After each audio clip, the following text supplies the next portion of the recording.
Mayor OPM Klenak Murib klaim tembak 9 prajurit Mabes TNI, hoaks. Juru bicara TPNPB OPM Sebbi Sambom mengklaim pasukan TPNPB OPM Kodap XV Sinak yang dipimpin Mayor Klenak Murib menembak sejumlah prajurit TNI. Sebbi mengatakan sekitar 120 orang aparat militer Indonesia memasuki wilayah operasi TPNPB Kodap Sinak di pos Kilumalari.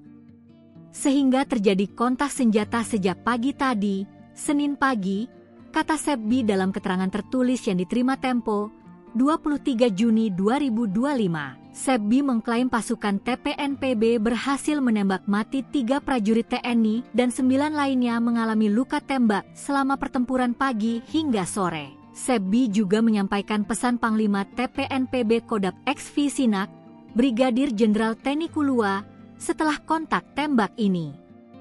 Teni, kata Sebbi, mengatakan pihaknya bertanggung jawab atas aparat militer Indonesia yang menjadi korban penembakan dan belum dievakuasi dari medan perang. Kepala Pusat Penerangan, Kapuspen, TNI Mayor Jenderal Kristome Sianturi membantah 9 anggotanya yang dikabarkan ditembak kelompok Tentara Pembebasan Nasional Papua Barat Organisasi Papua Merdeka, TPNPB OPM, di Distrik Sinak, Kabupaten Puncak, Papua Tengah. Berita tersebut tidak benar atau hoaks, kata Kristome saat dikonfirmasi Selasa, 23 Juni 2025. Kristome memastikan seluruh personel TNI di pos Kilumalari Distrik Sinak dalam kondisi baik. Ia mengatakan informasi tersebut sengaja disebar OPM sebagai propaganda.